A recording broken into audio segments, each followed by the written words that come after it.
Umm Salama ബീവി റളിയല്ലാഹു അൻഹ നിരന്തരമായി ചെല്ലാൻ തുടങ്ങി. അതിനിടയിൽ ചോദിക്കുകയുണ്ടായി, നബിയെ, എനിക്ക് എന്റെ അബൂ സലമയെക്കാളും നല്ലൊരു ഭർത്താവ് കിട്ടുമെന്നാണോ നിങ്ങൾ പറയുന്നത്? എന്റെ അബൂ സലമ എത്ര നല്ല ഭർത്താവായിരുന്നു, എത്ര മാന്യനായ ഭർത്താവായിരുന്നു. ഈ അബൂ സലമയെക്കാളും നല്ലൊരു ഭർത്താവ് എനിക്ക് ലഭിക്കുമെന്നാണോ നിങ്ങൾ പറയുന്നത്? ഏതായാലും അള്ളാഹുവിന്റെ ഹബീബ് സല്ലല്ലാഹു അലൈഹി വസല്ലം പറഞ്ഞു തന്നതല്ലേ, ഞാനത് ചെല്ലുകയാണ്. താമസിയാതെ ആ മഹദിയായ ഉമ്മു സലമ ബീവി റളിയല്ലാഹു അൻഹയെ അബൂ സലമയെക്കാളെന്നല്ല, ലോകത്തെ മനുഷ്യന്മാരിൽ, സൃഷ്ടികളിൽ ഏറ്റവും ശ്രേഷ്ഠരായ ഒരാൾ കല്യാണം കഴിക്കുന്നുണ്ട്. അബൂ സലമയെക്കാളും നല്ലൊരു പകരം അള്ളാഹു ഉമ്മു സലമ ബീവി റളിയല്ലാഹു അൻഹയ്ക്ക് നൽകുന്നുണ്ട്. അത് പരിശുദ്ധ റസൂലുള്ളാഹി സ്വല്ലല്ലാഹു അലൈഹി വസല്ലമ തങ്ങളായിരുന്നു. ആ ഹബീബിനോടാണ് ചോദിക്കുന്നത്, 1, 2, 3 ഭർത്താക്കന്മാരുണ്ടായാൽ നാളെ സ്വർഗത്തിൽ ആരുടെ കൂടെയായിരിക്കും? അപ്പോഴാണ് അള്ളാഹുവിന്റെ ഹബീബ് സല്ലല്ലാഹു അലൈഹി വസല്ലം മഹദിയായ ഉമ്മു സലമ ബീവി റളിയല്ലാഹു അൻഹയോട് പറഞ്ഞത്, 3 ഭർത്താക്കന്മാരെ, 4 ഉണ്ടെങ്കിൽ 4 ഭർത്താക്കന്മാരെ, 2 പേരാണെങ്കിൽ 2 പേരെയും പെണ്ണിന്റെ മുമ്പിൽ അള്ളാഹു അണിയായി നിരയായി നിർത്തും. എന്നിട്ട് പെണ്ണിനോട് പറയും, നിന്നോട് ഏറ്റവും മാന്യമായി പെരുമാറിയ ആൾ ഇതിൽ ആരാണ്? നിന്നോട് ഏറ്റവും നല്ല സ്വഭാവത്തോടെ പെരുമാറിയ ആൾ ഇതിൽ ആരാണ്? നിന്നോട് നിന്റെ ദാമ്പത്യ ജീവിതത്തിൽ നിനക്ക് സന്തോഷം കൈമാറിയ ഏറ്റവും നല്ല ഭർത്താവ് ആരാണ്? ഇഷ്ടമുള്ള ആളെ തെരഞ്ഞെടുക്കാൻ അല്ലാഹു റബ്ബ് സുബ്ഹാനഹു വ തആല ഉമ്മു സലമ ബീവി റളിയല്ലാഹു അൻഹയോട് അതേപോലെ ലോകത്തുള്ള ഭാര്യമാരോട് പറയുമെന്ന് പറഞ്ഞപ്പോ മഹദിയായ ഉമ്മു സലമ റളിയല്ലാഹു അൻഹ പറയാണ്, ദഹബ ഹുസ്നുൽ ഖുൽഖി ബിഖൈറൈ ദുനിയ വൽ ആഖിറ. ഈ സ്വഭാവം ദുനിയാവിലെയും ആഖിറത്തിലെയും എല്ലാ നന്മകളും എല്ലാ ശ്രേഷ്ഠതകളും സ്വഭാവം കൊണ്ടുപോയല്ലോ നബിയെ എന്ന് മഹദിയായ ഉമ്മു സലമ ബീവി റളിയല്ലാഹു അൻഹ പറയുന്നുണ്ട്. അതുകൊണ്ട് ദുനിയാവിലെ എല്ലാ സുഖങ്ങളും ഉഖ്റവിയായ പാരത്രികമായ എല്ലാ സന്തോഷങ്ങളും സമ്പാദിക്കണമെന്ന് ഒരാൾ ആഗ്രഹിക്കുന്നുണ്ടെങ്കിൽ, ഇരുലോകത്ത് വിജയിക്കണമെന്ന് ഒരാൾ ആഗ്രഹിക്കുന്നുണ്ടെങ്കിൽ, അവൻ ഏറ്റവും അടിയന്തിരമായി അവൻ ചെയ്യേണ്ടത് അവന്റെ സ്വഭാവം നന്നാക്കലാണ്. അല്ലാഹു റബ്ബ് സുബ്ഹാനഹു വ തആല നമ്മുടെയൊക്കെ സ്വഭാവം നന്നാക്കി തരട്ടെ. അല്ലാഹു നമ്മുടെ സ്വഭാവം നന്നാക്കി തരട്ടെ. മഹദിയായ ഉമ്മു ദർദാ റളിയല്ലാഹു അൻഹ പറയുന്നുണ്ട്, ഉമ്മു ദർദാ റളിയല്ലാഹു അൻഹയുടെ ഭർത്താവ് അബൂ ദർദാ റളിയല്ലാഹു അൻഹു രാത്രി എണീറ്റ് നിസ്കരിക്കാൻ തുടങ്ങി. ഖാമ യുസല്ലി, രാത്രി എണീറ്റ് നിസ്കരിക്കാൻ തുടങ്ങി. ഫജഅല യബ്കി, നിസ്കാരം കഴിഞ്ഞ ഉടനെ കരയുകയാണ്. രാത്രി ഇങ്ങനെ നിസ്കരിക്കുന്നു, അത് കഴിഞ്ഞ ഉടനെ കരയുന്നു, പിന്നെയും നിസ്കരിക്കുന്നു, പിന്നെയും കരയുന്നു. എന്നിട്ട് ദുആ ചെയ്യാൻ തുടങ്ങി, അല്ലാഹുമ്മ അഹ്സൻത ഖൽഖി ഫഹസ്സിൻ ഖുലുഖി. അല്ലാഹുവേ, എന്റെ സൃഷ്ടിപ്പിനെ നീ മനോഹരമാക്കിയതുപോലെ എന്റെ സ്വഭാവത്തെ നീ നന്നാക്കണേ അല്ലാഹ്. രാത്രി ദുആ ചെയ്യാൻ. ജീവിതത്തിൽ ഇന്ന് വരെ നമ്മൾ ആരെങ്കിലും അങ്ങനെ ദുആ ചെയ്തിട്ടുണ്ടോ? സ്വഭാവം നന്നാക്കാൻ വേണ്ടി, സൗന്ദര്യത്തിനും സമ്പാദ്യത്തിനും സന്താനങ്ങൾക്കും വേണ്ടി ദുആ ചെയ്യുന്ന നമ്മൾ സൽസ്വഭാവികളാകാൻ വേണ്ടി ദുആ ചെയ്യാറുണ്ടോ? ദുആ ചെയ്യില്ല. കാരണം നമ്മളൊക്കെ വിചാരിക്കുന്നത് നമ്മൾ വലിയ സ്വഭാവക്കാരാണ് എന്നാണ്. നമ്മുടെ യഥാർത്ഥ സ്വഭാവം എന്ത് എന്നറിയണമെങ്കിൽ നമ്മുടെ ഭാര്യമാരോട് ചോദിക്കണം, നമ്മുടെ അയൽവാസികളോട് ചോദിക്കണം, നമ്മുടെ മക്കളോട് ചോദിക്കണം. അപ്പൊ അറിയാം ഓരോ ആളുകളുടെ തനി സ്വഭാവം പുറത്തു വരാൻ. അതുകൊണ്ട് നമ്മൾ ദുആ ചെയ്യണം സ്വഭാവം നന്നാക്കാൻ. അള്ളാഹു നമ്മുടെ സ്വഭാവം നന്നാക്കി തരട്ടെ. അബൂ ദർദാ റളിയല്ലാഹു അൻഹ രാത്രി അബൂ ദർദാ റളിയല്ലാഹു അൻഹു രാത്രി ഇങ്ങനെ ദുആ ചെയ്യാണ്, കരഞ്ഞുകൊണ്ട് ദുആ ചെയ്യാണ്, അല്ലാഹുമ്മ അഹ്സൻത ഖൽഖി. അല്ലാഹുവേ, നീ എന്റെ സൃഷ്ടിപ്പിനെ മനോഹരമാക്കിയല്ലോ റബ്ബേ, നീ എന്റെ സൃഷ്ടിപ്പിനെ മനോഹരമാക്കി. എന്റെ ശരീരങ്ങളിൽ അംഗവൈകല്യങ്ങളില്ല, എന്റെ കണ്ണിനോ എന്റെ കാലുകൾക്കോ എന്റെ കൈകൾക്കോ യാതൊരു പ്രശ്നമില്ല. വളരെ മനോഹരമായിട്ടാണ് നീ എന്നെ സൃഷ്ടിച്ചത്. ഫതബാറകല്ലാഹു അഹ്സനുൽ ഖാലിഖീൻ. എത്ര മനോഹരമായിട്ടാണ് മനുഷ്യൻ അല്ലാഹു സൃഷ്ടിച്ചത്. പക്ഷേ ഫഹസ്സിൻ ഖുലുഖി, അതേപോലെ നീ എന്റെ സ്വഭാവത്തെ നന്നാക്കണേ അല്ലാഹ്, അതേപോലെ എന്നെ നീ സ്വൽസ്വഭാവികളിൽ ഉൾപ്പെടുത്തണേ അല്ലാഹ് എന്ന് പറഞ്ഞ് സുബഹി നിസ്കാരം വരെ നിരന്തരമായി കരഞ്ഞു ദുആ ചെയ്യുകയാണ് മഹാനായ അബൂ ദർദാ റളിയല്ലാഹു അൻഹ. ഇത് ഭാര്യ ഇങ്ങനെ ശ്രദ്ധിച്ചു കൊണ്ടിരിക്കുകയാണ്. സുബഹിയുടെ ശേഷം, പ്രഭാതശേഷം മഹദിയായ ഉമ്മു ദർദാ റളിയല്ലാഹു അൻഹ തന്റെ ഭർത്താവിനോട് ചോദിക്കുകയുണ്ടായി, യാ അബൂ ദർദാ, അല്ലയോ ഭർത്താവേ, മാ കാന ദുആഉക മുൻദുൽ ലൈല ഇല്ലാ ഫീ ഹുസ്നിൽ ഖുൽഖി. രാത്രി മുഴുവനും നിങ്ങൾ സ്വഭാവം നന്നാവാൻ വേണ്ടിയാണല്ലോ ദുആ ചെയ്തത്. എന്താണ് അങ്ങനെ ദുആ ചെയ്യാനുള്ള കാരണം? രാത്രി ഖിയാമുൽ ലൈൽ നിസ്കരിച്ച് തഹജ്ജുദ് നിസ്കരിച്ച് ഉറങ്ങാതെ കരഞ്ഞുകൊണ്ട് എന്റെ സ്വഭാവം നന്നാക്കണേ പറഞ്ഞ് ആത്മാർത്ഥമായി ദുആ ചെയ്യുന്നതിന്റെ പിന്നിലുള്ള കാരണം എന്ത് എന്ന് തന്റെ ഭർത്താവിനോട് ഭാര്യ ചോദിച്ചപ്പോ മഹാനായ അബൂദർദാ റളിയല്ലാഹു അൻഹു ഭാര്യയോട് പറഞ്ഞു കൊടുക്കുകയാണ്, ഇന്നൽ അബ്ദൽ മുസ്ലിമ, ഒരു മുസ്ലിമായ ഒരാൾ, ഒരു മുസ്ലിമായ ഒരു സഹോദരൻ, യുഹ്സിനു ഖുലുഖഹു, അവനവന്റെ സ്വഭാവത്തെ നന്നാക്കിയാൽ ആ ഒരു സ്വഭാവം കാരണം അവന് സ്വർഗ്ഗത്തിലേക്ക് പ്രവേശിക്കാമെന്ന് മഹാനായ അബൂദർദാ റളിയല്ലാഹു അൻഹു ഹത്താ യുദ്ഖിലഹു ഹുസ്നു ഖുൽഖിഹിൽ ജന്ന, അവന്റെ സ്വഭാവം കാരണം അവൻ നാളെ സ്വർഗ്ഗത്തിലെത്താമെന്ന് അബൂദർദാ റളിയല്ലാഹു അൻഹു. വയുസീഉ ഖുൽഖഹു, ഒരു മനുഷ്യന്റെ സ്വഭാവം മോശമായാൽ, പെരുമാറ്റം മോശമായാൽ, ഹത്താ യുദ്ഖിലഹു സൂഉ ഖുലുഖിഹിൻ നാർ, അവന്റെ മോശപ്പെട്ട സ്വഭാവം കാരണം, ദുഷിച്ച പെരുമാറ്റം കാരണം അവൻ നാളെ നരകത്തിലേക്കാണ് പോകാനുള്ളത് എന്ന് മഹാനായ അബൂദർദാ റളിയല്ലാഹു അൻഹു തന്റെ ഭാര്യയോട് പറഞ്ഞു കൊടുക്കുന്നുണ്ട്. അവിടെ വെച്ച് നമ്മുടെ വിഷയം നമ്മൾ ഇന്ന് തുടങ്ങുകയാണ്. അബ്ദുല്ലാഹി ഇബ്നു അംർ റളിയല്ലാഹു അൻഹു പറയുന്നുണ്ട്, ലം യകുൻ നബി സല്ലല്ലാഹു അലൈഹി വസല്ലം ഫാഹിഷൻ വലാ മുതഫഹിഷ, അല്ലാഹുവിന്റെ ഹബീബ് ഒരാളെയും ചീത്ത പറയാറുണ്ടായിരുന്നില്ല, ഒരാളെയും തെറി പറയാറുണ്ടായിരുന്നില്ല, ഒരാളെയും ഇൻസൾട്ട് ചെയ്യുമായിരുന്നില്ല, കഴിവിന്റെ പരമാവധി പ്രോത്സാഹിപ്പിക്കുമായിരുന്നു. മഹാനായ അബ്ബാസ് തങ്ങളുടെ മക്കളെ റസൂലുള്ളാഹി സ്വല്ലല്ലാഹു അലൈഹി വസല്ലമ തങ്ങൾ വിളിക്കുമായിരുന്നു. അബ്ദുല്ലാഹി ഇബ്നു അബ്ബാസ് തങ്ങൾ, ഫളൽ ഇബ്നു അബ്ബാസ് തങ്ങൾ എന്നിങ്ങനെ ഒരുപാട് മക്കൾ അബ്ബാസ് തങ്ങൾക്കുണ്ടായിരുന്നു. ആ മക്കളെ വിളിച്ചിട്ട് അള്ളാഹുവിന്റെ ഹബീബ് ഓട്ട മത്സരം നടത്താറുണ്ടായിരുന്നു. അവരോട് പറയും, നിങ്ങളോട് അവർക്കൊരു സ്റ്റാർട്ടിംഗ് പോയിന്റ് വെക്കുമായിരുന്നു, ഒരു ഡെസ്റ്റിനേഷൻ വെക്കുമായിരുന്നു. എന്നിട്ട് വരവരച്ചവിടെ നിന്ന് ഓട്ട മത്സരം തുടങ്ങാൻ അള്ളാഹുവിന്റെ ഹബീബ് പറയുമായിരുന്നു. അവരെല്ലാവരും ഓടി വന്ന് അള്ളാഹുവിന്റെ ഹബീബിനെ കെട്ടിപ്പിടിക്കുമായിരുന്നു. ആരാണോ ആദ്യം വിജയിക്കുന്നത്, ആരാണോ ഡെസ്റ്റിനേഷൻ പോയിന്റിലേക്ക് ആദ്യമായി എത്തുന്നത്, അവർക്ക് അള്ളാഹുവിന്റെ ഹബീബ് സമ്മാനങ്ങൾ നൽകുമായിരുന്നു. ഇങ്ങനെയാണ് വളരെ മനോഹരമായി ആളുകളെ പ്രോത്സാഹിപ്പിച്ചുകൊണ്ട് റസൂലുള്ളാഹി സ്വല്ലല്ലാഹു അലൈഹി വസല്ലമ തങ്ങൾ ജീവിച്ച് നമ്മൾക്ക് കാണിച്ചു തരികയുണ്ടായി. ഒരിക്കൽ ഒരു കൂട്ടം ആളുകളോട് അള്ളാഹുവിന്റെ ഹബീബ് പറയുകയുണ്ടായി, നിങ്ങൾ രണ്ട് ഗ്യാങ്ങായി, രണ്ട് ഗ്രൂപ്പുകളായി ഒരു മത്സരം നടത്താം. ആർച്ചറി, അമ്പെയ്ത്ത് മത്സരം നമ്മൾക്ക് നടത്താം. ഇർമൂ ബനി ഇസ്മായിൽ ഫഇന്ന അബാകും കാന റാമിയാ, നിങ്ങൾ എന്ത് ചെയ്യണം, നിങ്ങൾ മനോഹരമായി ഇവിടെ അമ്പെയ്ത്ത് മത്സരം നടക്കാൻ പോവുകയാണ്. രണ്ട് ഗ്രൂപ്പുകളാക്കി, രണ്ട് ടീമുകളാക്കി, രണ്ട് ടീമുകളെ വേറെ വേറെ നിർത്തി എന്നിട്ട് അവരോട് മത്സരിക്കാൻ പറഞ്ഞു.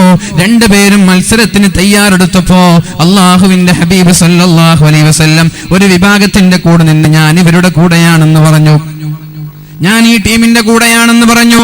അപ്പോഴേക്കും മറ്റേ ടീമിന് വിഷമമായി, അവർ എറിയുന്നില്ല, അമ്പെയ്യുന്നില്ല.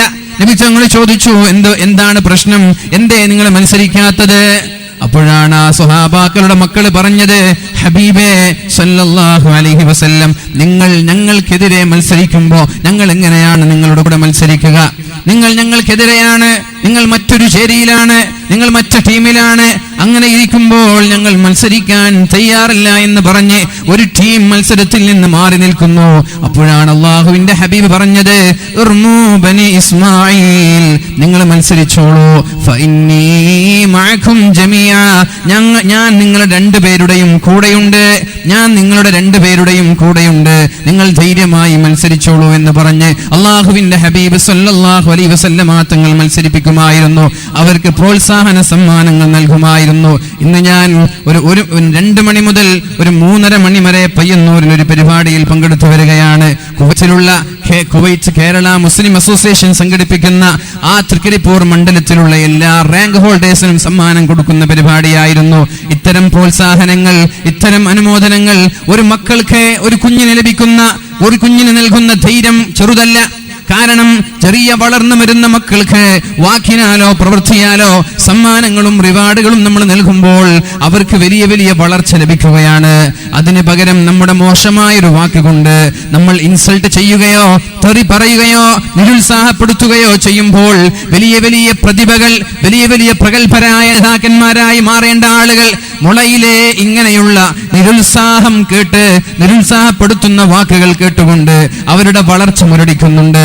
അതുകൊണ്ട് ഉമ്മമാരോട്, അധ്യാപകരോട്, സുഹൃത്തുക്കളോട് എനിക്ക് പറയാനുള്ളത്, ഒരിക്കലും മോശപ്പെട്ട വാക്കുകൾ പറയരുത്, നിരുത്സാഹപ്പെടുത്തുന്ന വാക്കുകൾ പറയരുത്.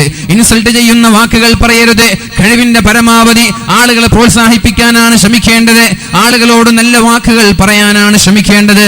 റസൂലുള്ളാഹി സ്വല്ലല്ലാഹു അലൈഹി വസല്ലമ തങ്ങൾ പറയുന്നുണ്ട്, മൻ കാന യുഅ്മിനു ബില്ലാഹി വൽ യൗമിൽ ആഖിർ, ഒരാൾ അല്ലാഹുവിനെ കൊണ്ടും അന്ത്യനാളിനെ കൊണ്ടും വിശ്വസിക്കുന്ന ആളുകളാണെങ്കിൽ, അഥവാ ഉഖ്റവിയായ പാരത്രിക ലോകത്ത് വിജയിക്കണമെന്ന് ആഗ്രഹിക്കുന്ന ആളുകളാണെങ്കിൽ, ഫല്യഖുൽ ഖൈറാ, നല്ലതേ അയാൾ പറയാൻ പാടുള്ളൂ.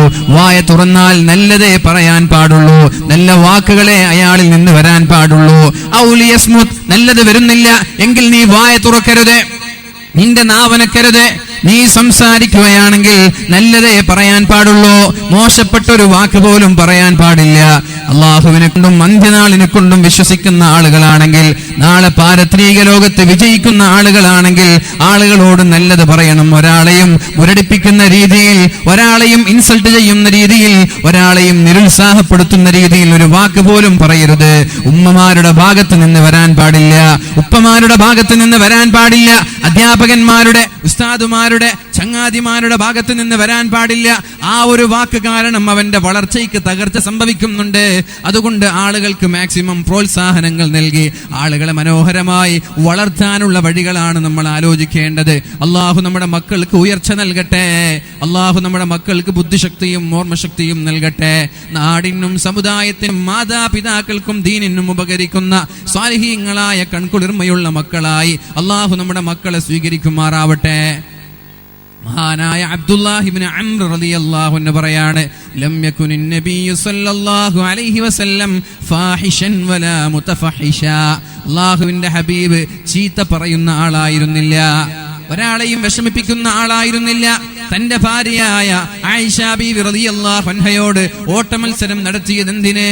ആയിഷ ബീവി റളിയല്ലാഹു അൻഹയ്ക്ക് ദാമ്പത്യ ജീവിതത്തിൽ ബോറടിക്കാതിരിക്കാൻ വേണ്ടി, മസല് പിടിക്കാതിരിക്കാൻ വേണ്ടി. ദാമ്പത്യ ജീവിതം എന്ന് പറയുന്നത് ഭാര്യ ഭർത്താവിനോട്, ഭർത്താവ് ഭാര്യയോട് പരസ്പരം മസല് പിടിക്കാനുള്ളതല്ല. അവിടെ റൊമാൻസ് വേണം, അവിടെ സ്നേഹം വേണം, അവിടെ സൗഹൃദം പങ്കിടണം, അവിടെ എൻജോയ്മെന്റ് വേണം. അതിനിടയ്ക്കിടെ ഈ ജീവിതം ബോറടിക്കാതിരിക്കാൻ, ഈ ജീവിതം മടുക്കാതിരിക്കാൻ അള്ളാഹുവിന്റെ ഹബീബ് പല വഴികളും നോക്കിയിട്ടുണ്ട്. അതിലൊന്നാണ് രണ്ടുപേരും ഓട്ടമത്സരം നടത്തിയത്.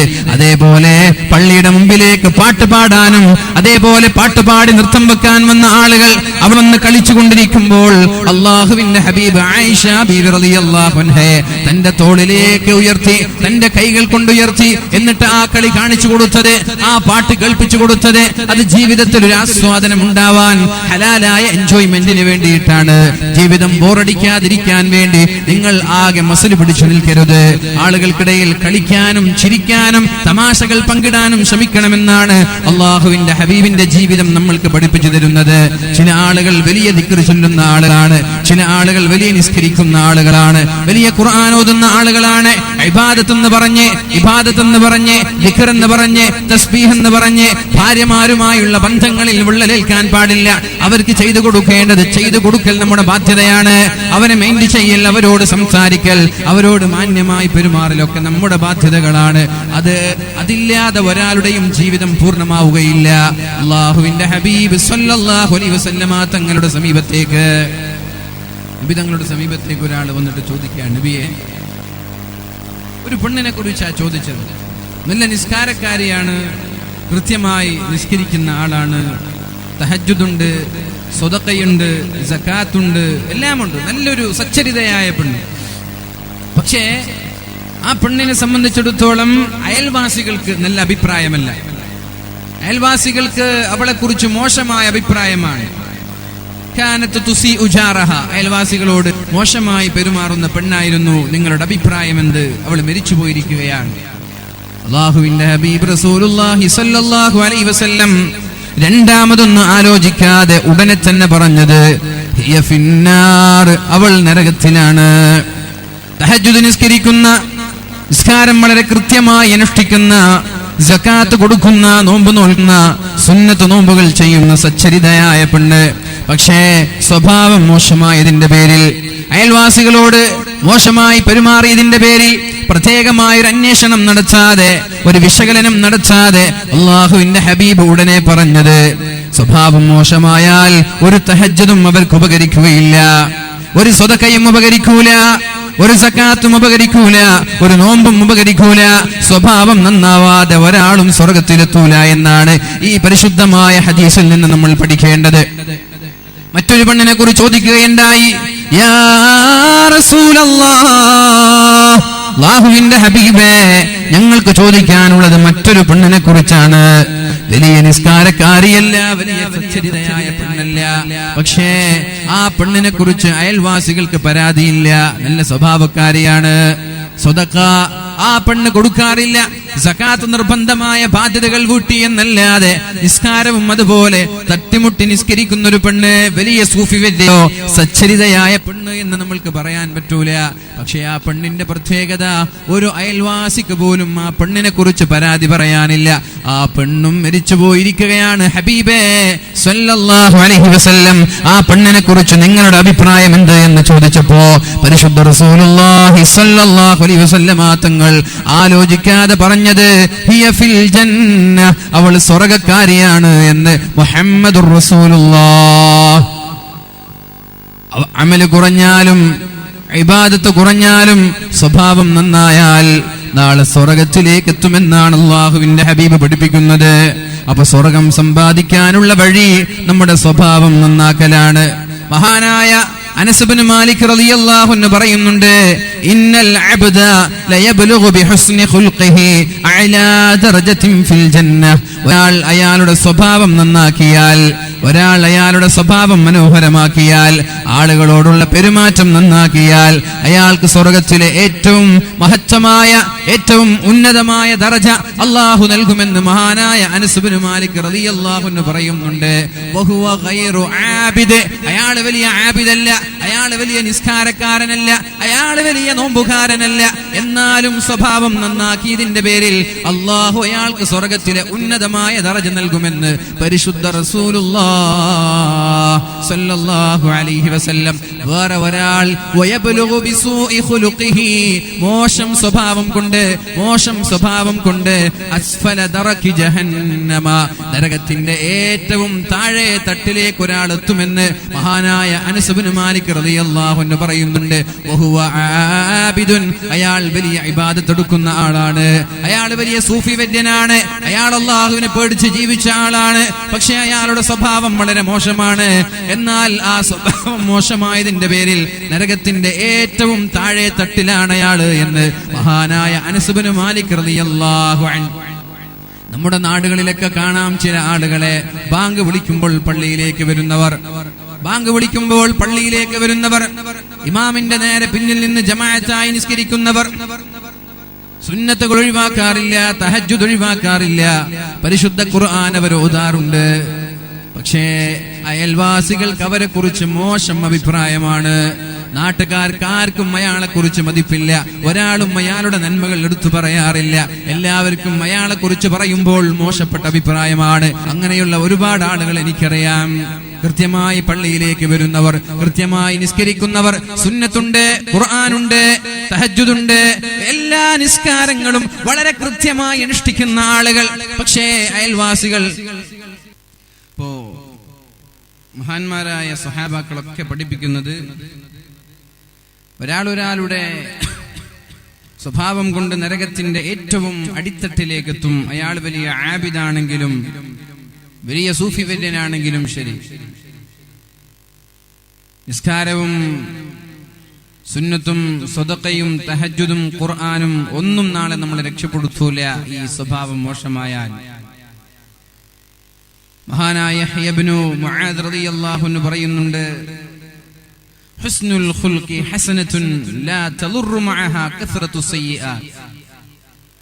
സ്വഭാവം എന്നുള്ളത് ഒരു നന്മയാണ്, സ്വഭാവം നന്നാക്കുക എന്നത് ഒരു നന്മയാണ്. ലാ തളുറു മഅഹാ കസ്റത്തു സയ്യിആത്ത്, അയാൾ ഒരുപാട് തെറ്റു ചെയ്ത ആളാണ് എന്നത് ഇവിടെ ബാധിക്കുന്നില്ല. സ്വഭാവം നന്നായ ആൾ ഒരുപാട് തെറ്റ് ചെയ്തതുകൊണ്ട് അയാൾക്ക് നാളെ ആഖിറത്തിൽ പേടിക്കാനില്ല. ലാ തളുറു മഅഹാ കസ്റത്തു സയ്യിആത്ത്, ജീവിതത്തിൽ ഒരുപാട് തെറ്റ് ചെയ്തു, ഒരുപാട് പാപം ചെയ്തു, നാട്ടുകാരൊക്കെ ഇയാളുടെ ചിന്മയിൽ വേദനിക്കുന്നവരാണ്, പക്ഷെ ഇയാളുടെ സ്വഭാവം കൊണ്ട് ഇയാളോട് ഇഷ്ടമാണ്. അങ്ങനെയില്ല, ചില ആളുകൾ നിസ്കരിക്കാൻ പള്ളിയിൽ വരൂല, നിസ്കരിക്കാൻ അയാൾ പള്ളിയിൽ വരൂല, പക്ഷേ അയാളുടെ സ്വഭാവം നാട്ടുകാർക്ക് ഇഷ്ടമാണ്. ഇങ്ങനെയുള്ള ആളുകൾ ഒരുപക്ഷെ നമ്മൾ വിചാരിക്കും ഇവരൊക്കെ ആഖിറത്തിൽ പ്രയാസപ്പെടുമെന്ന്. ഇല്ല, ഇവർ ആഖിറത്തിൽ വിജയിക്കുന്നവരുടെ കൂടെയാണ്. എന്തിന്റെ പേരിൽ? സ്വഭാവം നന്നാക്കിയതിന്റെ പേരിൽ. വസൂഉൽ ഖുലുഖി സയ്യിഅത്തുൻ, സ്വഭാവം മോശമാവുക എന്നുള്ളത് സയ്യിഅത്തുൻ, ഒരു തെറ്റാണത്.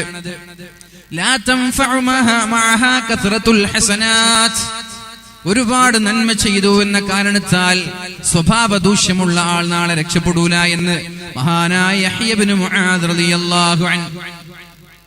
ഒരുപാട് നന്മകളുണ്ട്, തസ്ബീഹുണ്ട്, സ്വലാത്തുണ്ട്, തഹജ്ജുദുണ്ട്, ഖുർആനുണ്ട് എന്ന കാരണത്താൽ സ്വഭാവം മോശമായ ഒരാൾ നാളെ രക്ഷപ്പെടൂല എന്നാണ് യഹ്യ ഇബ്നു മുആദ് റളിയല്ലാഹു അൻഹു പറയുന്നത്. അതുകൊണ്ട് എന്റെ ശബ്ദം ശ്രവിക്കുന്ന സഹോദരങ്ങളോട് എനിക്ക് പറയാനുള്ളത്, സ്വഭാവം നന്നാക്കലാണ് നാളെ സ്വർഗത്തിലേക്കുള്ള എളുപ്പവഴി. നമ്മുടെ സ്വഭാവം നമ്മൾക്ക് നന്നാക്കാം, അള്ളാഹുവിനോട് ദുആ ചെയ്യാം. അള്ളാഹുവേ, നമ്മുടെ സ്വഭാവം നീ നന്നാക്കി തരണേ അല്ലാ. അള്ളാഹുവേ, നമ്മുടെ പെരുമാറ്റം നീ നന്നാക്കി തരണേ അല്ലാ. അള്ളാഹുവിന്റെ ഹബീബ് സല്ലല്ലാഹു അലൈഹി വസല്ലമ തങ്ങളെ കൊണ്ട് വിശ്വസിച്ച കാരണത്താൽ മഹാന്മാരായ സ്വഹാബാക്കളെ നാടുകടത്തുകയാണ്. മക്കയിൽ നിന്ന് മദീനയിലേക്കല്ല, മദീനയിലേക്കല്ല. മഹാന്മാരായ സ്വഹാബാക്കൾ ജഅഫർ ഇബ്നു അബീ ത്വാലിബ് റളിയല്ലാഹു അൻഹുവിന്റെ നേതൃത്വത്തിൽ അബിശീനിയയിലേക്ക് യാത്ര തിരിക്കുകയാണ്. നജാശി രാജാവാണ് അവിടെ ഭരിക്കുന്നത്. നജാശി രാജാവാണ് അവിടെ ഭരിക്കുന്നത്. മഹാനായ ജഅഫർ ഇബ്നു അബീ ത്വാലിബ് റളിയല്ലാഹു അൻഹുവും അല്പം ചില സ്വഹാബാക്കളും അവിടെ എത്തി. അങ്ങനെ നജാശി രാജാവ് ഇവർക്ക് അഭയം നൽകി. നജാശി രാജാവ് ഇവർക്ക് അഭയം നൽകി. ആ ഒരു അഭയം നൽകിയത് കാരണത്താൽ വളരെ സുഗമമായി മഹാന്മാരായ സ്വഹാബാക്കൾ ഇവിടെ ജീവിക്കാൻ തുടങ്ങി. അപ്പോഴാണ് മക്കയിൽ നിന്ന് ധിക്കാരികളായ കിങ്കരന്മാരായ ആളുകൾ നജാശി രാജാവിനെ സമീപിക്കുന്നത്. നജാശി രാജാവിന് സമ്മാനങ്ങളുമായിട്ടാണ് പോയത്. അല്ലയോ രാജാവേ, ഇവരെ നിങ്ങൾക്കറിയുമോ? ഇവര് മുസ്ലിമീങ്ങളാണ്. ഇവര് നിങ്ങളുടെ മതത്തെക്കുറിച്ച് കുറ്റം പറയുന്ന ആളുകളാണ്. നിങ്ങളുടെ ദൈവമെന്ന് വിശ്വസിക്കുന്ന ഈസയെ അവർ കുറ്റം പറയുന്നുണ്ട്. ദൈവമല്ല എന്ന് പറയുന്നവരാണിവർ. ഇവര് ഞങ്ങളുടെ നാട്ടിൽ നിന്ന് ഭിന്നിപ്പുണ്ടാക്കി വന്നവരാണ്. അതുകൊണ്ട് ഒരു നിലക്കും ഇവർക്ക് അഭയം നൽകരുത്. നിങ്ങളുടെ അധികാരം തന്നെ നഷ്ടപ്പെടാനുള്ള സാധ്യതയുണ്ട്. നിങ്ങളുടെ നാട് ഭിന്നിപ്പിലേക്ക് എത്താനുള്ള സാധ്യതയുണ്ട്. ഇവിടുത്തെ സൗഹാർദ്ദ അന്തരീക്ഷം നഷ്ടപ്പെടാനുള്ള സാധ്യതയുണ്ട്. അതുകൊണ്ട് ഇവരെ നാട് കടത്തണമെന്ന് നജാശി രാജാവിനോട് ധിക്കാരികളായ മുശ്രിക്കീങ്ങൾ എത്തിറഞ്ഞപ്പോഴാണ് നജാശി രാജാവ് എടുത്തു ചാടുന്ന ആളല്ല. ആരെങ്കിലും എന്തെങ്കിലും പറയുമ്പോഴേക്കും അതിനനുസരിച്ച് നിയമമെടുക്കുന്ന ആളല്ല. കാള പെറ്റു എന്ന് കേൾക്കുമ്പോഴേക്കും കയറെടുത്തോടുന്ന ആളല്ല. കാള പ്രസവിക്കൂലല്ലോ എന്ന് പോലും ചിന്തിക്കാനുള്ള തന്റെ ഇടമില്ലാതെ കാള പെറ്റു എന്ന് കേൾക്കുമ്പോൾ കയറെടുത്തോടുന്ന സ്വഭാവം നമ്മൾക്കുണ്ട്. ഇന്നലെ നമ്മൾ കേട്ടു, ചെർക്കളത്തൂർ അബ്ദുള്ള മരിച്ചപ്പോൾ നമ്മുടെ ചെർക്കളം അബ്ദുള്ളയായി ചിത്രീകരിച്ചു. എവിടെയൊക്കെയാണ് അതിന്റെ വാർത്തകൾ എത്തിയത്? എന്തിനാണ് എന്റെ പ്രിയപ്പെട്ട ചെറുപ്പക്കാരെ ഇത്തരം വാർത്തകൾ പ്രചരിപ്പിക്കാൻ ഇങ്ങനെ ആവേശം കാണിക്കുന്നത്? അതിലെന്താണ് നമ്മൾക്ക് ലഭിക്കാനുള്ളത്? എത്ര പ്രാവശ്യമാണ് ഓരോ ആളുകളെ നമ്മളിങ്ങനെ നിരന്തരമായി കൊല്ലുന്നത്? അവർ ജീവിച്ചോട്ടെ, അവർക്ക് അള്ളാഹു നൽകുന്ന ആയുസ് വരെ അവർ ജീവിച്ചോട്ടെ. അള്ളാഹു അദ്ദേഹത്തിന് ആഫിയത്തും ആരോഗ്യവും ദീർഘായുസും നൽകട്ടെ. എന്തോ ഒരു ആഗ്രഹമാണ്, എന്തോ ഒരു ആവേശമാണ് പല ആളുകളെ മരിപ്പിക്കാനും കൊല്ലാനും. വേണ്ട ചെറുപ്പക്കാരാ, അള്ളാഹു നാളെ ചോദ്യം ചെയ്യും ഇത്തരം ആഭാസങ്ങൾക്കെതിരെ. ഇന്ന സമഅ വൽ ബസറ വൽ ഫുആദ് കുല്ലു ഉലൈക കാന അൻഹു മസ്ഊലാ. നമ്മുടെ ഓരോ നീക്കുപോക്കുകളും നാളെ അള്ളാഹു ചോദ്യം ചെയ്യാൻ പോവുകയാണ്. അതുകൊണ്ടൊരു കാരണവശാലും അറിയാത്ത വിഷയങ്ങൾ ഏർപ്പെടരുത്. വലാ തഖ്ഫു മാ ലൈസ ലക ബിഹി ഇൽമുൻ, അറിയാത്ത വിഷയങ്ങൾ ഇടപെടരുത് എന്ന് എത്ര വ്യക്തമായ താക്കീതാണ് ഖുർആൻ നമ്മൾക്ക് നൽകുന്നത്. അറിയാത്ത വിഷയങ്ങൾ ഷെയർ ചെയ്യാൻ പോകരുത്. ഇൻജാഅകും ഫാസിഖും ബിനബ ഇൻജാഅകും യാ അയ്യുഹന്നാസ്, ജനങ്ങളെ, ഇൻജാഅകും ഫാസിഖും ബിനബഇൻ ഫതബയ്യനു ഖബ്ല അൻ തുസീബു ഖൗമൻ ബിജഹാല.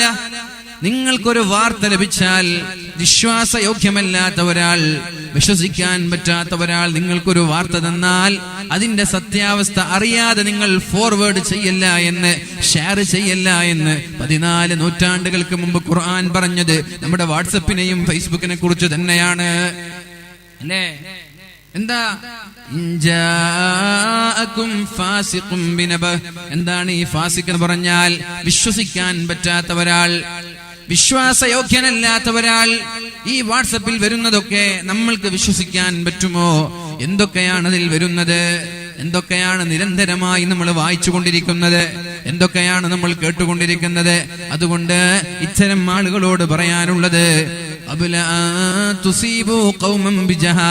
നമ്മുടെ ചില ഷെയറുകൾ മറ്റു ചില ആളുകളെ വേദനിപ്പിക്കുന്നുണ്ട്, അവർക്ക് വേദനകൾ സമ്പാദിക്കുന്നുണ്ട്, ഇതിന്റെ പേരിൽ അവർക്ക് പ്രശ്നങ്ങൾ ഉണ്ടാകുന്നുണ്ട്. ഇതിനൊക്കെ അള്ളാഹുവിന്റെ കോടതിയിൽ സമാധാനം പറയേണ്ടി വരും. ഏത് വാർത്ത വന്നാലും ഉറപ്പിക്കാതെ ഷെയർ ചെയ്യല്ല. അല്ലെങ്കിൽ ഷെയർ ചെയ്തിട്ട് എന്താണ് നമ്മൾക്ക് ലഭിക്കാനുള്ളത്?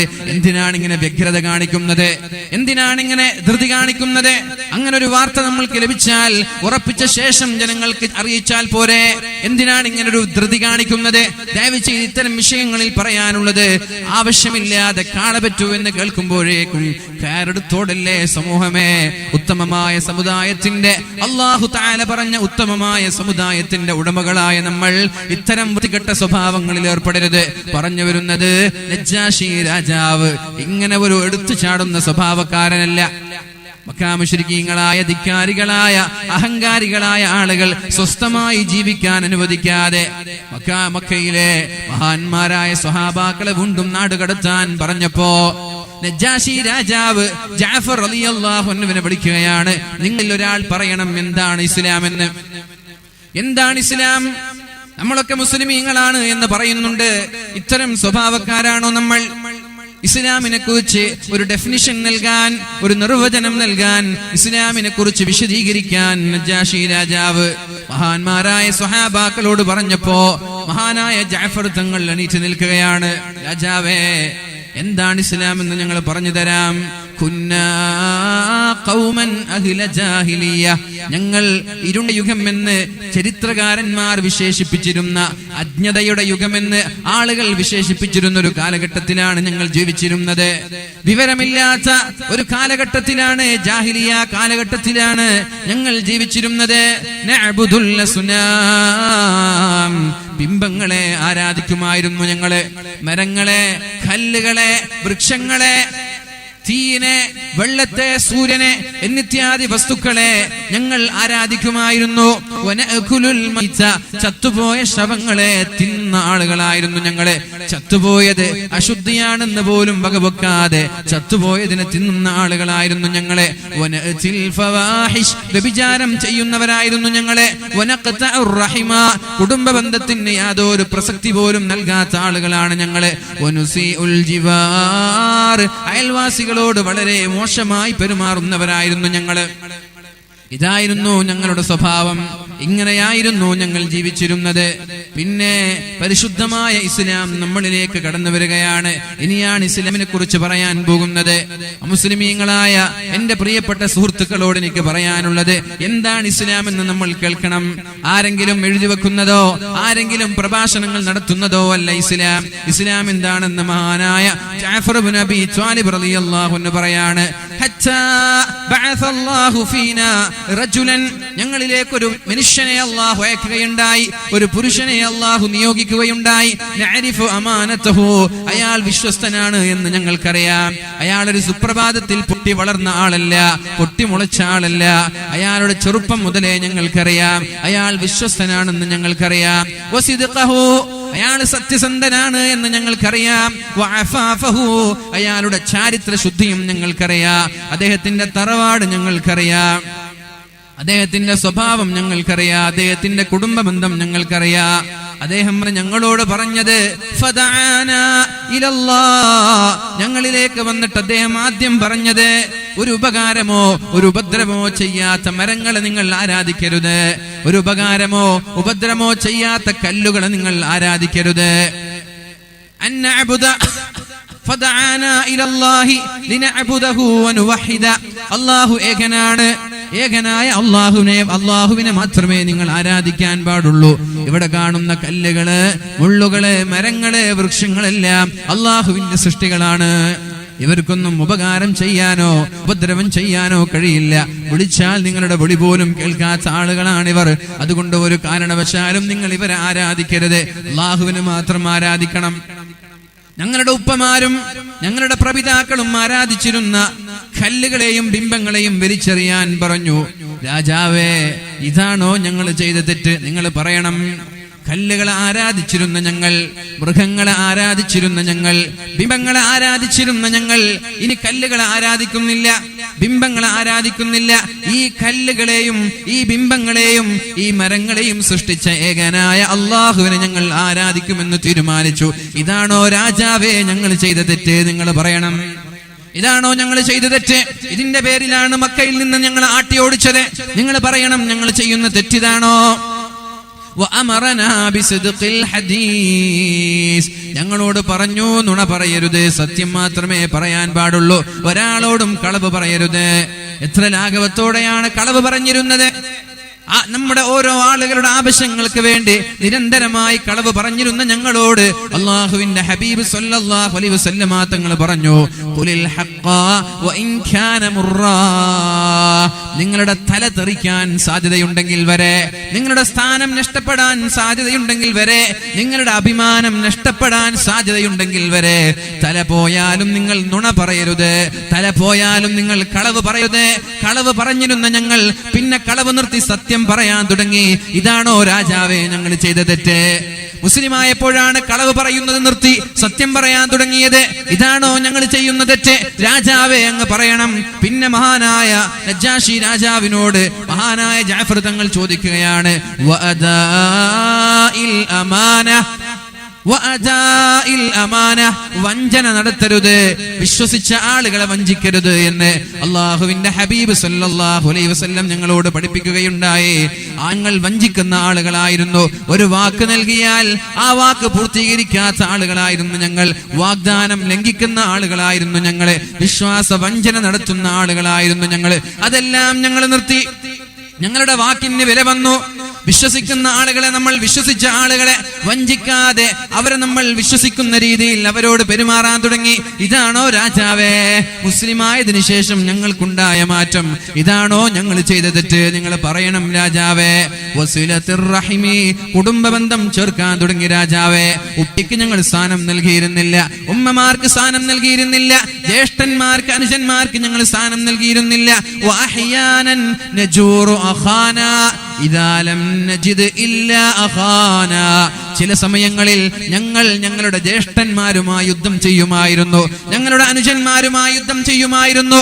ഞങ്ങൾക്ക് ഞങ്ങളുടെ ജ്യേഷ്ഠന്മാരല്ലാതെ വേറെ ഒരാളോടും യുദ്ധം ചെയ്യാൻ അവസരം കിട്ടിയില്ലെങ്കിൽ ഞങ്ങൾക്കിടക്കിടെ യുദ്ധം ചെയ്യണം, ഞങ്ങൾക്കിടക്കിടെ വാള് പിടിക്കണം, ഞങ്ങൾക്കിടക്കിടെ പോരാടണം. ഞങ്ങൾക്ക് വേറെ ഒരാളോടും യുദ്ധം ചെയ്യാൻ അവസരം കിട്ടിയില്ലെങ്കിൽ സ്വന്തം ജ്യേഷ്ഠന്മാരുടെ വീട്ടിലേക്ക് ചെന്ന് അവരോട് യുദ്ധം ചെയ്യുന്ന ആളുകളായിരുന്നു ഞങ്ങള്. സ്വന്തം അനുജന്മാരോട് യുദ്ധം ചെയ്യുന്ന ആളുകളായിരുന്നു ഞങ്ങള്. അതുകൊണ്ട് ആ ഒരു യുദ്ധം ഞങ്ങൾ നിർത്തുകയും എന്നിട്ട് വളരെ മാന്യമായി കുടുംബ ബന്ധത്തിന് ഒരുപാട് സ്ഥാനം നൽകുകയും ചെയ്തു. ഇതാണോ ഞങ്ങൾ ചെയ്ത തെറ്റ്? രാജാവേ പറയണം. ഉമ്മമാർക്ക് ഉമ്മമാരുടെ സ്ഥാനം നൽകി, ഉപ്പമാർക്ക് ഉപ്പമാരുടെ സ്ഥാനം നൽകി. ഉമ്മമാരെ ആദരിച്ചാൽ നാളെ സ്വർഗം ലഭിക്കുമെന്ന് പറഞ്ഞു, ഉപ്പമാരെ ആദരിച്ചാൽ നാളെ സ്വർഗം ലഭിക്കുമെന്ന് പറഞ്ഞു. ഭാര്യമാരെ ബഹുമാനിക്കണമെന്ന് പറഞ്ഞു. ഭാര്യമാരെ നിന്ദിക്കുന്നവർ ലോകത്തെ ഏറ്റവും വലിയ നിന്ദ്യരാണെന്ന് പറഞ്ഞു. ഭാര്യമാരെ ബഹുമാനിക്കുന്നവർ ലോകത്തെ ഏറ്റവും നല്ല മാന്യനാണെന്ന് പറഞ്ഞു. ഇതൊക്കെ ഞങ്ങൾ ഭാര്യമാരെ ബഹുമാനിക്കാൻ തുടങ്ങി. മക്കളോടുള്ള കടമകൾ ഞങ്ങൾ പാലിക്കാൻ തുടങ്ങി. ഇതാണോ രാജാവേ ഞങ്ങൾ മുസ്ലിമായതിനു ശേഷം ഞങ്ങളുടെ ജീവിതത്തിൽ ഉണ്ടായ മാറ്റം? ഇതാണോ ഞങ്ങൾ ചെയ്ത തെറ്റ്? നിങ്ങൾ പറയണം. ഇതാണോ ഞങ്ങൾ ചെയ്ത തെറ്റ്? പെണ്ണുങ്ങളെ, സ്ത്രീകളോട് വളരെ മോശമായി പെരുമാറിയിരുന്ന ഞങ്ങൾ, സ്ത്രീകളെ വധിച്ചിരുന്ന ഞങ്ങൾ, പെൺകുഞ്ഞ് ജനിച്ചാൽ വളരെ നിഷ്ഠൂരമായി കണ്ണിൽ ചോരയില്ലാതെ ദയയില്ലാതെ കുഴിച്ചു മൂടിയിരുന്ന ഞങ്ങൾ ആ കൊലപാതകം നിർത്തി. അപ്പോഴാണ് അല്ലാഹുവിന്റെ ഹബീബ് പറഞ്ഞത്, മൻ ആല ജാരിയതൈനി ഹത്താ തബ്ലുഗാ. രണ്ട് പെൺകുട്ടികളെ ഒരാൾ ജന്മം നൽകിയാൽ എന്നിട്ട് അവർക്ക് ഭക്ഷണം നൽകി, അവർക്ക് വസ്ത്രം നൽകി, അവർക്ക് വെള്ളം നൽകി, പ്രായപൂർത്തി എത്തുന്നത് വരെ വളരെ മാന്യമായി വിവേചനമില്ലാതെ അന്തസ്സോടെ വളർത്തി കല്യാണം കഴിച്ചു കൊടുത്താൽ അള്ളാഹുവിന്റെ ഹബീബിന്റെ കൂടെ നാളെ സ്വർഗത്തിൽ ഒരുമിച്ച് കൂടുമെന്ന് എന്റെ ഹബീബ് ഞങ്ങളോട് പഠിപ്പിക്കുകയുണ്ടായി. ഞങ്ങൾ പെൺകുഞ്ഞുങ്ങളെ കുഴിച്ചു മൂടിയിരുന്ന ഞങ്ങൾ, പെൺകുഞ്ഞുങ്ങൾ പെൺകുഞ്ഞുങ്ങളെ വളർത്താൻ വേണ്ടി മത്സരിക്കാൻ തുടങ്ങി. രാജാവേ, ഇതാണോ ഞങ്ങൾ ചെയ്ത തെറ്റ് എന്ന് നിങ്ങൾ പറയണം. എന്നിട്ടോ വഹുസ്നിൽ ജിവാരി, അയൽവാസികളോട് മോശമായി പെരുമാറുന്ന ആളുകളായിരുന്നു ഞങ്ങൾ. അയൽപ്പക്കങ്ങൾക്ക് യാതൊരു പരിഗണന ഞങ്ങൾ നൽകിയിരുന്നില്ല. അവരോട് മോശമായിട്ടായിരുന്നു ഞങ്ങൾ പെരുമാറിയിരുന്നത്. ഇത് അള്ളാഹുവിന്റെ ഹബീബ് പറഞ്ഞു, അയൽവാസികളോട് മോശമായി പെരുമാറുന്നവൻ മുഅ്മിനല്ല, അവര് മുസ്ലിമല്ല. അയൽവാസിയുടെ മതം നിങ്ങൾ നോക്കരുത്, അവരുടെ വർഗം നിങ്ങൾ നോക്കരുത്, അവരുടെ വർണ്ണം നിങ്ങൾ നോക്കരുത്. അയൽവാസി പട്ടിണി കിടന്ന് മരിച്ചാൽ നിങ്ങളുടെ ഈമാൻ നഷ്ടപ്പെടും. പക്ഷേ നിങ്ങൾ പട്ടിണി കിടന്ന് മരിച്ചാൽ നിങ്ങൾക്ക് യാതൊരു പ്രശ്നമില്ല. നിങ്ങളുടെ വീട്ടിൽ നിങ്ങളോ നിങ്ങളുടെ ഭാര്യമാരോ നിങ്ങളുടെ കുടുംബക്കാരോ നിങ്ങളുടെ മക്കളോ വിശപ്പ് സഹിക്കാൻ കഴിയാതെ പട്ടിണി കിടന്ന് മരിക്കേണ്ട ഒരു അവസ്ഥ നിങ്ങൾക്കുണ്ടായാൽ അതുകൊണ്ട് നിങ്ങൾക്ക് സ്വർഗമാണ് ലഭിക്കുന്നത്. എന്നാൽ നിങ്ങളുടെ അയൽവാസി, അയാൾ ഹിന്ദുവാവട്ടെ, ക്രൈസ്തവനാവട്ടെ, മുസ്ലിം ആവട്ടെ, നിങ്ങളുടെ ശത്രുവാവട്ടെ, ഒരു നേരത്തെ ഭക്ഷണം ലഭിക്കാതെ പട്ടിണി കിടന്ന് മരിച്ചാൽ നിങ്ങളുടെ ഈമാൻ നഷ്ടപ്പെട്ടു പോകുമെന്ന് മുഹമ്മദുർ റസൂലുള്ളാഹ്. ഞങ്ങളങ്ങനെ അയൽവാസികളോട് മാന്യമായി പെരുമാറാൻ തുടങ്ങി. ഇതാണോ ഞങ്ങൾ ചെയ്ത തെറ്റ്? ഹറാമുകളിൽ നിന്ന് മാറി നിൽക്കണമെന്ന് ഞങ്ങളോട് പറഞ്ഞു. ഹറാമ് കാണല്ലേ, ഹറാമ് കേൾക്കല്ലേ, ഹറാമായ വ്യഭിചാരങ്ങൾ ചെയ്യരുത്, കള്ള് കുടിക്കരുത്, മറ്റുള്ളവരെ വഞ്ചിക്കരുത്, പലിശ തിന്നരുത്, കൊലപാതകം നടത്തരുത്. ഹറാമായ കാര്യങ്ങളിൽ നിന്ന് പൂർണ്ണമായും ഞങ്ങളെ തടയുകയുണ്ടായി. ഞങ്ങൾ അതിൽ നിന്ന് മാറി നിന്നു. ഇതാണോ രാജാവേ ഞങ്ങൾ ചെയ്ത തെറ്റ്? അപ്പോഴാണ് നജ്ജാശി രാജാവിന് മനസ്സിലായത്, ഇവർ ഉത്തമ സമുദായത്തിന്റെ ആളുകളാണ്, ഇവര് നല്ല മതക്കാരാണ്, ഇവരുടെ ഭാഗത്ത് വീഴ്ചയില്ല, ഇവരുടെ ഭാഗത്ത് തെറ്റില്ല, ഇവരൊരു നാട്ടിൽ വളരേണ്ടവരാണ്. പക്ഷേ എന്തോ ഒരു ദൗർഭാഗ്യവശാൽ അധികാരമോഹത്തിന് വേണ്ടി നാട്ടിലുള്ള നന്മ ചെയ്യുന്ന ആളുകളെ നാടിൽ നിന്ന് ആട്ടിയോടിച്ച് വീണ്ടും ഇവിടെ നിന്ന് ആട്ടിയോടിക്കാനാണോ പറയുന്നത്? മക്കയിൽ നിന്ന് വന്ന കിങ്കരന്മാരെ നജ്ജാശി രാജാവ് അവിടെ നിന്ന് തുരത്തി ഓടിച്ചത് ചരിത്രമാണ്. ഇതാണ് ഇസ്ലാം എന്ന് പറഞ്ഞാൽ. ഈ ഒരു ഇസ്ലാമിന്റെ ആളുകളാണോ നമ്മൾ? ഈ ഒരു ഇസ്ലാമിന്റെ ആളുകളാണോ നമ്മൾ? എന്റെ ശബ്ദം ശ്രവിക്കുന്ന പ്രിയപ്പെട്ട അമുസ്ലിം സഹോദരങ്ങളോട് പറയാനുള്ളത്, മുസ്ലിമീങ്ങൾ എന്ന് പറയുന്നവർ ഇവരാണ്. ഇതായിരിക്കണം ഒരു മുസ്ലിമിന്റെ സ്വഭാവം, ഇങ്ങനെയായിരിക്കണം ഒരു മുസ്ലിമിന്റെ സ്വഭാവം. ഇതായാലേ അയാളെ കുറിച്ച് മുസ്ലിം എന്ന് പറയാൻ പറ്റുള്ളൂ. മഹാനായ അബൂ ഹുറൈറ റളിയല്ലാഹു അൻഹു റിപ്പോർട്ട് ചെയ്യുന്ന ഒരു ഹദീസ് കാണാം.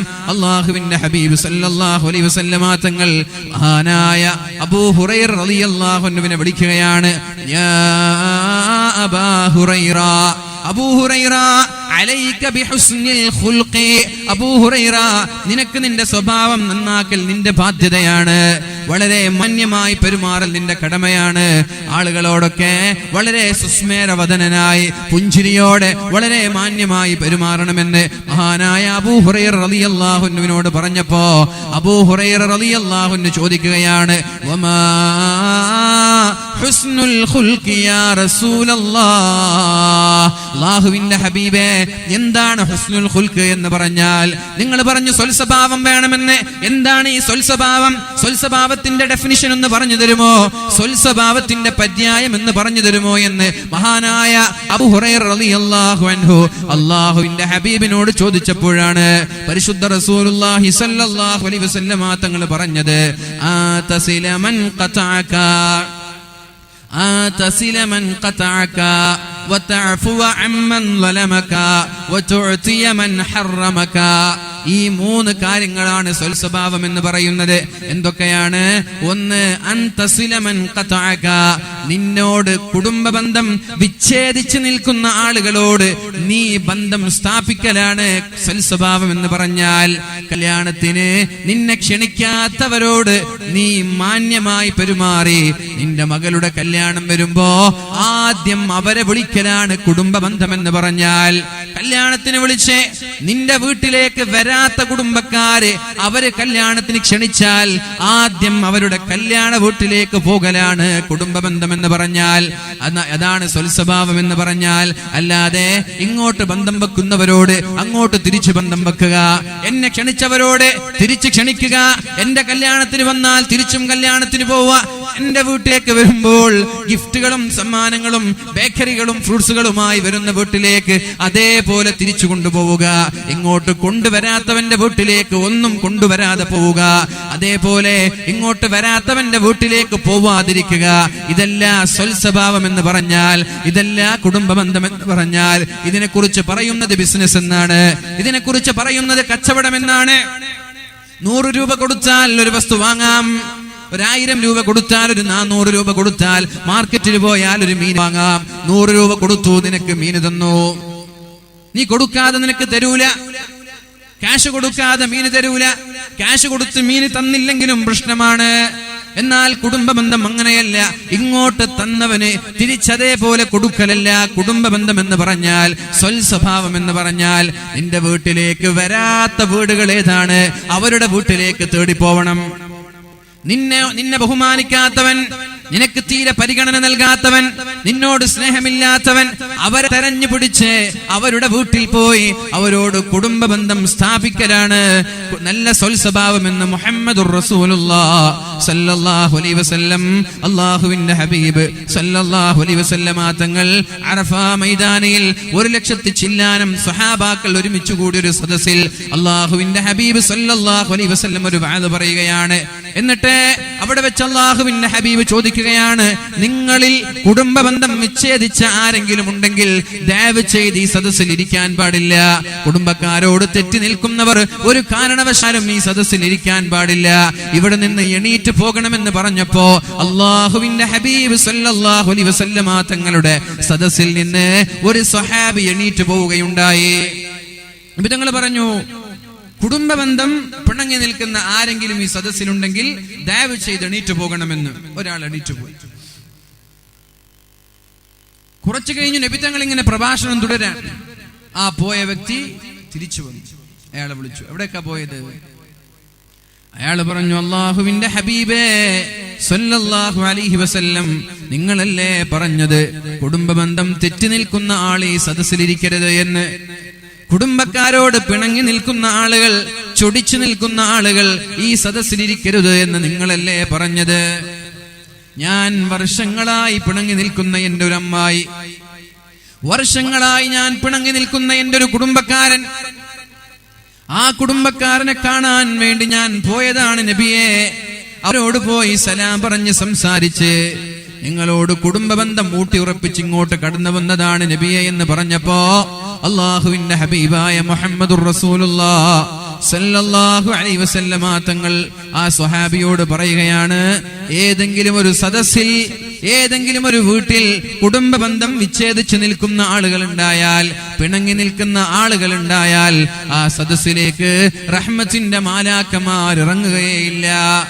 തെറ്റി നിൽക്കുന്ന വീട്ടിലേക്ക് അല്ലാഹുവിന്റെ മാലാക്കമാർ ഇറങ്ങില്ല.